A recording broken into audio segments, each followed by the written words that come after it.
Hello student, welcome to Jyoti public senior secondary school. तो आज हमने बात करेंगे द्रव विलयन। इससे पहले हमने बात की थी हेनरी नियम की, उसके बाद में बात करते हैं आज द्रव विलयन। इस स्थिति में क्या होता है, जब द्रव विलयन की बात करते हैं तो विलय और विलायक दोनों की जो अवस्था होती है वो द्रव अवस्था होती है। कौन सी अवस्था होती है भाई? द्रव अवस्था। द्रव अवस्था, द्रव अवस्था। जैसे एग्जाम्पल के तौर पे देख लें, एल्कोहल प्लस जल। यहाँ एल्कोहल प्लस जल दोनों का जो मिश्रण बन रहा है वो बन रहा है द्रव मिश्रण। द्रव विलयन कहलाता है, विलयन कहलाता है। अब इसमें हम बात करते हैं, जब दो द्रव विलयन हैं, दोनों द्रव विलयनों को हमने किसी अन्य पात्र में मिलाया और मिलाकर एक विलयन बना लिया, जिसमें एक विलय होगा एक विलायक होगा। दोनों ने मिलकर क्या बना दिया? विलयन बना दिया। उस स्थिति पर क्या होता है, तो यहाँ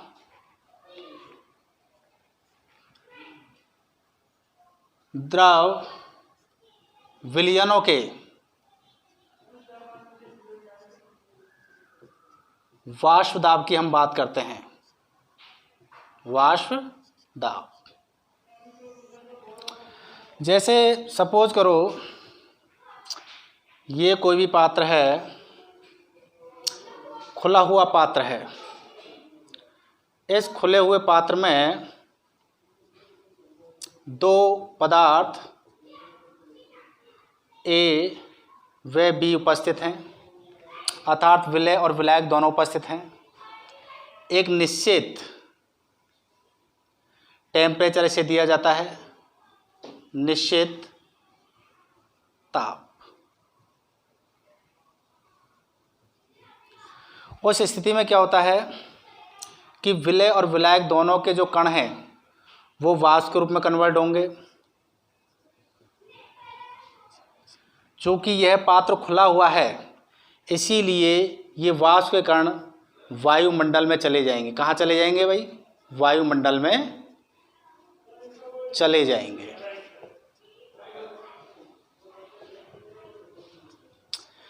नेक्स्ट स्थिति में अपन ये करते हैं, कोई बंद पात्र लेते हैं।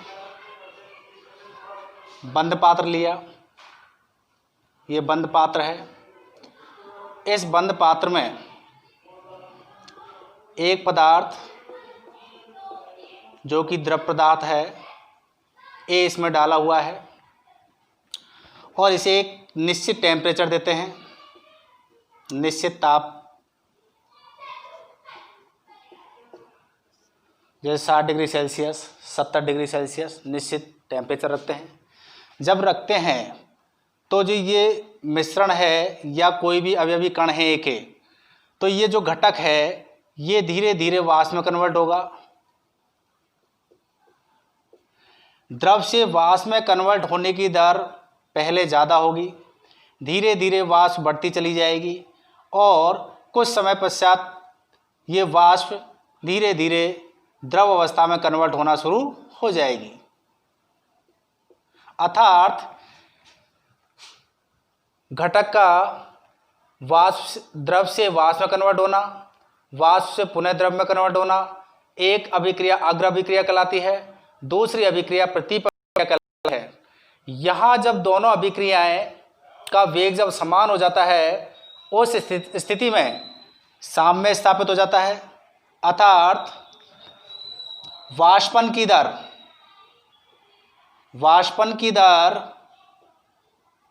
बराबर संघनन की दर। जब दोनों दरों का मान समान हो जाता है, उस स्थिति में रासायनिक साम्य स्थापित हो जाता है। रासायनिक साम्य स्थापित हो जाता है। और उस स्थिति में जो ये वाष्प है, ये वाष्प इन दीवारों पर दाब डालेगी। साथ ही साथ ये जो वाष्प है द्रव की सतह पर भी दाब डालेगी। इसे इस घटक का या इस पदार्थ का वाष्प दाब कहा जाएगा। अर्थात इस घटक का क्या है, ये वाष्प दाब। इसी प्रकार से यहाँ हमने एक घटक लिया है, एक घटक। यदि हम किसी विलयन की बात करें तो विलयन में दो प्रकार के कण होंगे या दो प्रकार के घटकों से मिलकर बना होगा, जिसमें एक विलय होगा, दूसरा विलायक होगा। जैसे यहाँ हमने एक बंद पात्र ले लिया। इस बंद पात्र में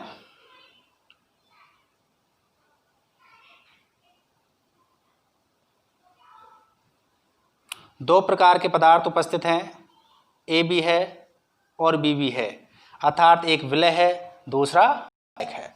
इसे हमने निश्चित टेम्परेचर दिया, निश्चित टेम्परेचर, और निश्चित टेम्परेचर पर हम सारी चीज़ें देख रहे हैं। तो यहाँ जैसे निश्चित टेम्परेचर हो गया, टेम्परेचर हम देंगे तो यहाँ से हम देखेंगे कि ए के कण भी वाष्प के रूप में कन्वर्ट होंगे, बी के कण भी वाष्प के रूप में कन्वर्ट होंगे। अर्थात वाष्पन की दर कैसी होगी, ज़्यादा होगी। प्रारंभ में क्या होगी, वाष्पन की दर कैसी होगी, वाष्पन की दर अधिक होगी। धीरे धीरे जब वाष्प अधिक मात्रा में हो जाएगी तो ये वाष्प दोबारा से संघनन की क्रिया करेगी और ये वाष्प दोबारा से द्रव अवस्था में कन्वर्ट होगी। अर्थात यहाँ पर वाष्पन और संघनन दोनों क्रिया चालू हो जाएंगी। पहले वाष्पन की दर अधिक होगी, संघनन की दर कम होगी, लेकिन जैसे ही यहाँ वाष्प दाब बढ़ेगा उस स्थिति में जो संघनन है उसकी दर भी बढ़ेगी। एक स्थिति ऐसी आएगी कि वाष्पन और संघनन दोनों की जो दर है वो समान हो जाएगी और एक रासायनिक साम्य यहाँ स्थापित हो जाएगा। उस स्थिति में जब रासायनिक साम्य स्थापित हो गया, रासायनिक साम्य अर्थात वाष्पन और संघनन दोनों दरें इस स्थिति में कैसी हो चुकी हैं, समान हो चुकी हैं। उस स्थिति में ये जो वाष्प ऊपर उपस्थित है, इस वाष्प के द्वारा द्रव की सतह पर लगाया गया जो दाब है उसे हम वाष्प दाब कहते हैं। इसे हम विलयन का वाष्प दाब कहते हैं। क्या कहते हैं भाई, विलयन का वाष्प दाब। कि इस विलयन का कितना वाष्प दाब है, टेम्परेचर कितना रखना पड़ेगा, निश्चित टेम्परेचर रखना पड़ेगा। विलय और विलायक दोनों पदार्थ इसमें उपस्थित हैं। जैसे टेम्परेचर निश्चित रहेगा, 70 डिग्री 80 डिग्री रहेगा, सेल्सियस रहेगा, उस कंडीशन पर यहाँ से द्रव अवस्था वाष्प में कन्वर्ट होगी।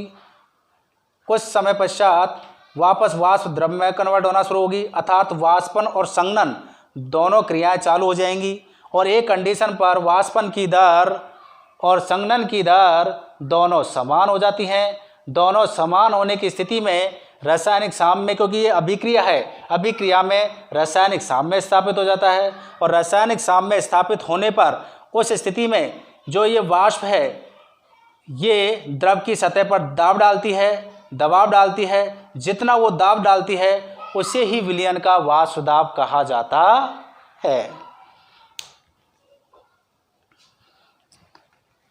नेक्स्ट हम बात करते हैं इसमें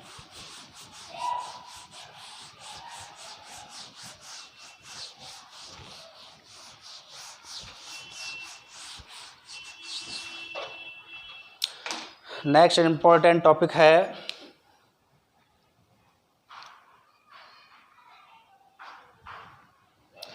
वाष्पशील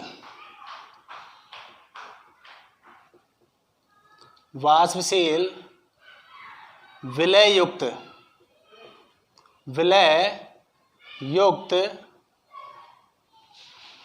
विलयन के लिए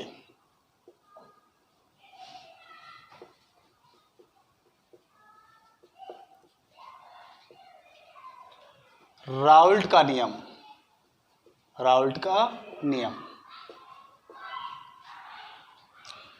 यहाँ हम बात करेंगे वाष्पशील विलय युक्त विलयन के लिए राउल्ट का नियम। तो यहाँ वाष्पशील विलय विलयन के लिए राउल्ट का नियम। तो यहाँ इस स्थिति में जो विलय पदार्थ होगा, विलय पदार्थ वाष्पशील होगा, जबकि विलायक पदार्थ कैसा होगा? विलायक तो अवाष्पशील है ही, विलायक वाष्पशील होगा। दोनों ही विलय और विलायक दोनों ही पदार्थ कैसे होंगे? यहाँ वाष्पशील होंगे।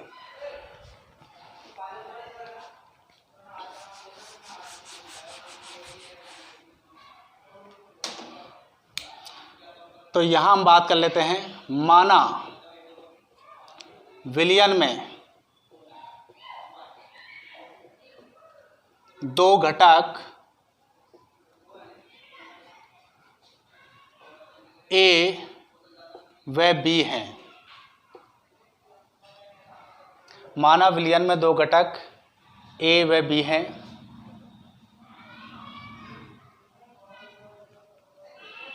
जिनका आंशिक वाष्पदाब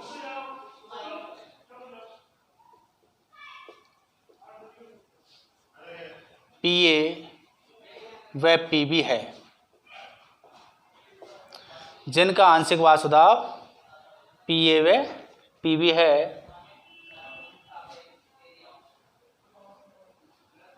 तो राउल्ट के नियम से, राउल्ट के नियम से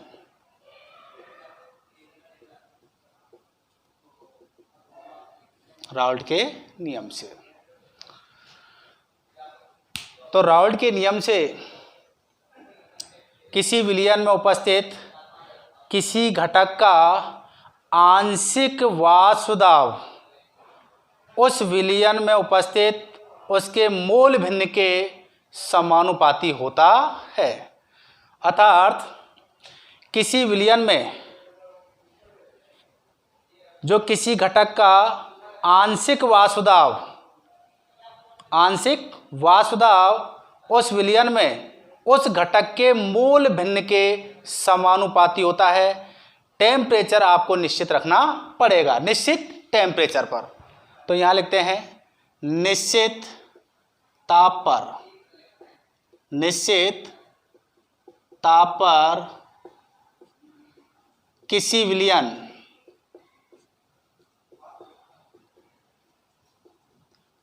में किसी घटक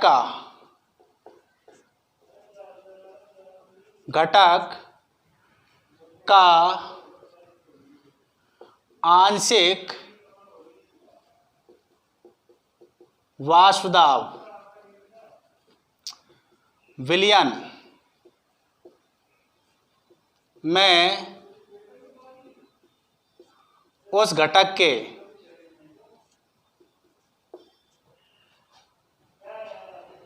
मोल अंश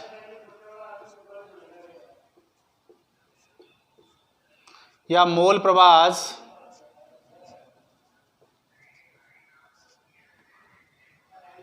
के समानुपाती होता है, समानुपाती होता है।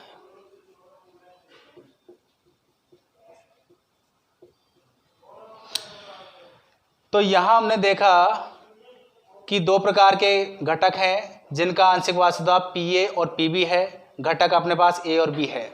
तो यहां मैंने माना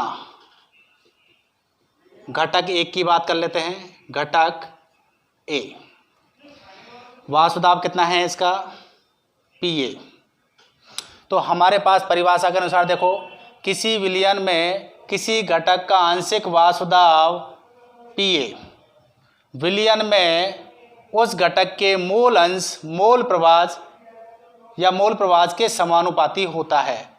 अर्थात पीए समानुपाती एक्स ए के मोल प्रभाज या ए के मोल अंश। इसी प्रकार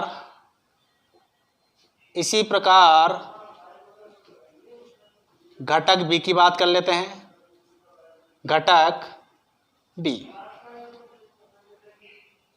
तो B का आंशिक वाष्पदाब समानुपाती x B या B के मोल प्रभाज के आंशिक वाष्पदाब समानुपाती होगा। हमें पता है कुल वाष्पदाब विलयन का, तो कुल वाष्पदाब विलयन का P माना गया। तो P बराबर क्या होगा, PA प्लस PB। यहाँ हम कह रहे हैं विलयन का कुल वाष्पदाब P है। PA A घटक का वाष्पदाब, B घटक का आंशिक वाष्पदाब, A घटक का आंशिक वाष्पदाब, B का आंशिक वाष्पदाब, दोनों को जब कर दिया तो विलयन का कुल वाष्पदाब आ गया। तो यहाँ से समीकरण 1 और 2 इनसे बात कर लेते हैं। तो यहाँ से हम बात करते हैं सबसे पहले PA। मैंने यहाँ से समानुपाती का चिन्ह हटाया तो एक कांस्टेंट आ गया जिसे अपन कहते हैं PA नॉट और B के मोल प्रभाज। इसी प्रकार PB P not B XA XB। कुल विलयन का कुल वाष्पदाब हमारे पास है P बराबर PA प्लस PB। यहाँ इसे समीकरण 1 मानेंगे, इसे समीकरण 2 मानेंगे, यहाँ इसे समीकरण 3 मान लेंगे। समीकरण 1 व 2 का मान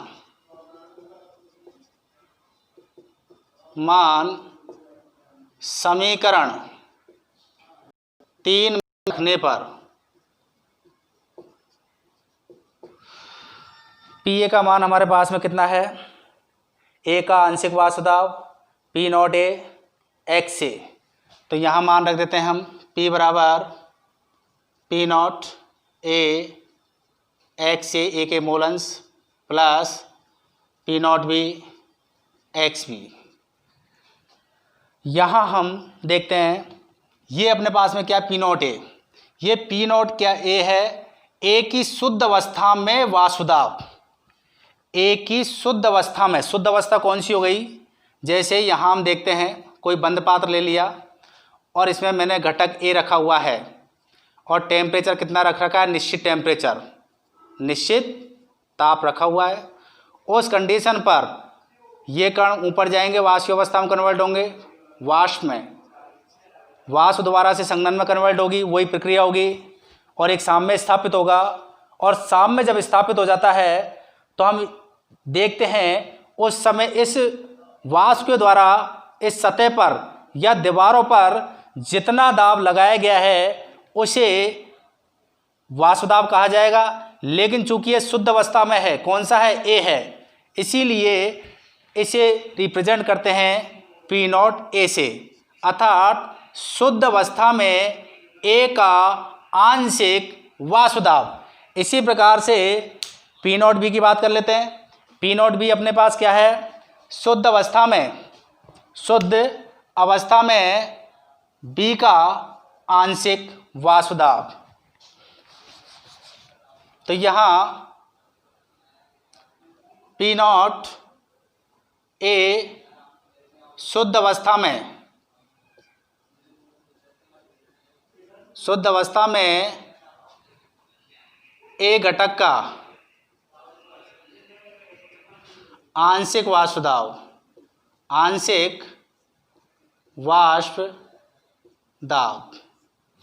P नॉट B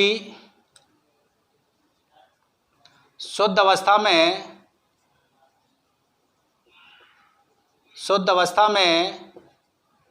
B घटक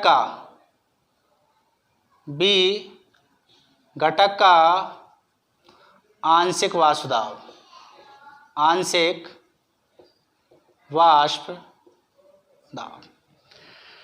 तो पी नॉट ए शुद्ध अवस्था में ए जो घटक है किसी भी विलयन में उसका आंशिक वाष्प दाब, और पी नॉट बी शुद्ध अवस्था में बी घटक का आंशिक वाष्प दाब। यहाँ से हमारे पास में ये पहले आ चुका है x A plus x B बराबर 1, अर्थात किसी विलयन में यदि दो घटक उपस्थित हैं, एक घटक ए है दूसरा घटक बी है, तो दोनों के जो मोल भिन्न होंगे या मोल अंश होंगे या मोल प्रभाज होंगे उनका योग सदैव एक होता है। यदि किसी विलयन में 4 घटक भी हैं तो उनके चारों घटकों के मोल प्रभाज का जब योग कर देंगे तो उसका मान हमेशा सदैव 1 आता है।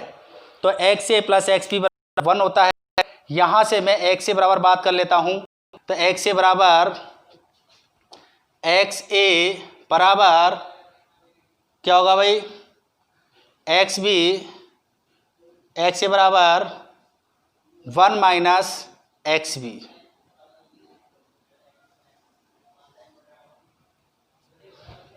यहाँ समीकरण मैंने ऐसे नाम दे दिया, 3 समीकरण हो गया, 3 में रखने पर।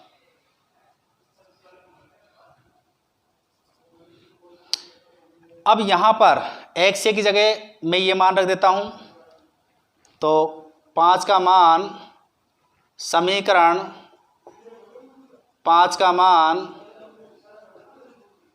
समीकरण 4 में रखने पर, जब यहाँ मान रखा तो एक्स ए की जगह में क्या रख सकता हूँ, 1 माइनस एक्स बी, अर्थात कुल वाष्प दाब की बात करेंगे।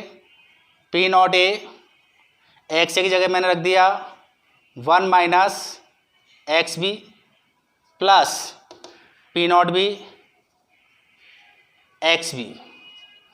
यहाँ से हम इसे हल करेंगे, पी बराबर P not A minus P not A X B plus P not B X B. यहाँ से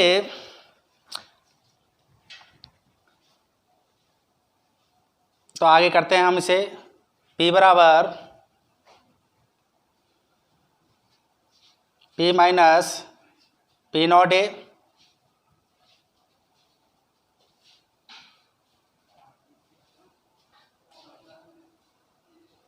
बराबर P not B X B minus P not A X B.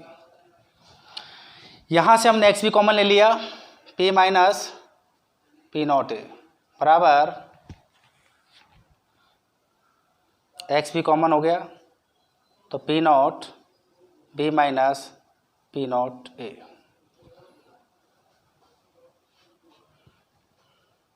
तो यहाँ हम इसे एक बार और दोबारा से देख लेते हैं। वाष्पशील विलययुक्त विलयनों के लिए राउल्ट का नियम। माना विलयन में 2 घटक ए व बी उपस्थित हैं जिनका आंशिक वाष्प दाब पी ए व पी बी है, तो राउल्ट के नियम से निश्चित ताप पर किसी विलयन में किसी घटक का आंशिक वाष्प दाब विलयन में उस घटक के मोल अंश या मोल प्रभाज के समानुपाती होता है। तो माना यहाँ 2 घटक हैं, एक घटक ए है उसी प्रकार से दूसरा घटक बी है, तो यहाँ परिभाषा के अनुसार आंशिक वाष्प दाब उनके ए के मूल अंश के समानुपाती होगा, इसका मतलब x b के समानुपाती होगा। इसी प्रकार b की बात कर लेंगे तो आंशिक वाष्प दाब उसके मूल अंश के समानुपाती होगा। यहाँ हमें पता है किसी विलयन का कुल वाष्प दाब P माना गया है, अर्थात P बराबर P A plus P B. तो यहाँ पी ए, तो जैसे ही मैंने यहाँ से समानुपाती का चिन्ह हटाया एक कांस्टेंट आ गया जिसे अपन ने कह दिया पी नॉट ए, अर्थात पी नॉट ए यहाँ पर क्या है, शुद्ध अवस्था में एक घटक का आंशिक वाष्प दाब। इसी प्रकार से पी बी अर्थात पी बी का आंशिक वाष्प दाब की बात करेंगे तो P not B X B. तो यहाँ से ये अपने पास में क्या है, बी घटक जो है उसकी शुद्ध अवस्था में जो वाष्प दाब होगा या आंशिक वाष्प दाब होगा। तो विलयन का कुल वाष्प दाब P A plus P B. तो समीकरण 2 का 1 व 2 का मान समीकरण 3 में रख देते हैं। तो यहाँ से हम करेंगे P बराबर P not A X A plus P not B X B. P not A शुद्ध अवस्था में ए घटक का आंशिक वासुदाव, पी नॉट बी शुद्ध अवस्था में बी घटक का आंशिक वासुदाव। हमें पता है x A plus x B का मान कितना होता है, 1 होता है। अर्थात किसी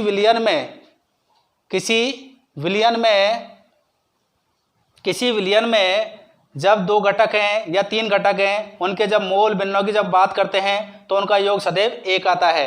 तो यहाँ से हमने क्या किया, एक्स बी बराबर क्या किया 1 माइनस एक्स बी। तो इसका मान हमने क्या कर दिया, समीकरण में यहाँ रख दिया। जैसे हमने यहाँ रखा है तो देखो यहाँ पर 1 माइनस एक्स बी, इसे हमने हल किया P बराबर पी नॉट बी, और यहाँ से minus P not A X B और P not B X B. ठीक है, फिर यहाँ से हमने क्या किया, इस टर्म्स को हम इधर ले गए तो क्या हो गया P minus P not A, यहाँ से P B X B P not B. यहाँ से हमने एक्स बी क्या ले लिया, कॉमन ले लिया, और उसके बाद में फिर हमारे पास एक्स पी बराबर क्या आ गया, एक्स पी बराबर हो गया P minus P not a plus P not B minus P not a. अर्थात यहाँ एक्स बी के क्या आगे मोल भिन्न निकल के आगे। ठीक है, इसका एक ग्राफ है जिसको थोड़ा और देख लेते हैं।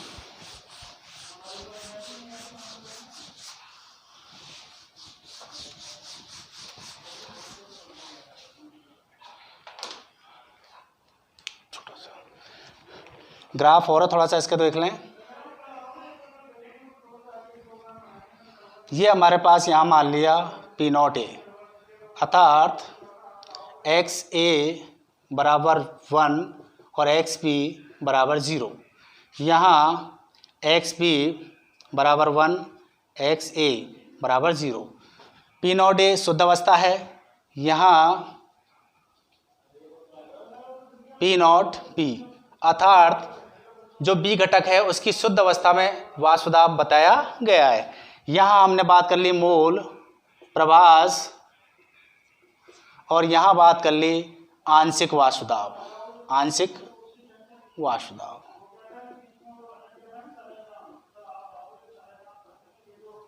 तो ये डायग्राम जो आप देख रहे हो, इसमें एक्स से, इसका मतलब ये शुद्ध अवस्था हो गई, क्योंकि यहाँ इसका जो मोल अंश का मान 1 आ रहा है, इसका मतलब यहाँ बी बिल्कुल एब्सेंट है, बी का कोई लेना देना नहीं, बी बराबर 0 है। उस अवस्था में ए का जो शुद्ध अवस्था होगी इसे हम रिप्रेजेंट करेंगे पी नॉट बी से। इसी प्रकार से एक्स पी बराबर 1, अर्थात एक्स से कितना होगा 0 होगा। ये क्या होगी, एक्स बी की शुद्ध अवस्था होगी, जिसे हमने रिप्रेजेंट किया पी नॉट बी से।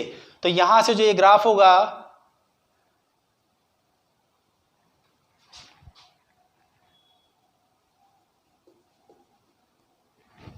यहाँ ये हो गया पी ए बराबर पी नॉट ए एक्स ए।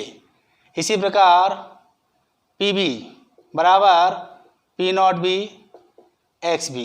अर्थात यहाँ हम बात करते हैं, देखो जैसे जैसे इसके ए के दाब घट रहा है तो इसके मोल अंश भी विलयन में क्या हो रहे हैं, कम हो रहे हैं। एक कंडीशन ऐसी होगी जब बिल्कुल दाब खत्म हो जाएगा तो मोल अंश का मान क्या हो जाएगा, 0 हो जाएगा। अब यहाँ हमने ए और बी दोनों की बात कर ली। अब इनका जो परिणामी आएगा वो क्या होगा, किसी विलयन का क्या होगा, वासुदाव कहलाएगा, जिसे हम P बराबर P A plus P B से रिप्रेजेंट करेंगे। तो यहाँ हमने ये बताया कि मोल प्रभास आंशिक वासुदाव की बात कर ली, ये शुद्ध अवस्था है, एक्स से बराबर 1, अर्थात इस कंडीशन पर शुद्ध अवस्था की बात हो रही है, क्योंकि यहाँ पर बी क्या है, एब्सेंट है, और बी का एब्सेंट होगा जब एक्स से या कोई भी उसका मान कितना होगा, 1 होगा। एक्स भी यहाँ पर क्या है, 1 है, अर्थात ये शुद्ध अवस्था की बात हो रही है।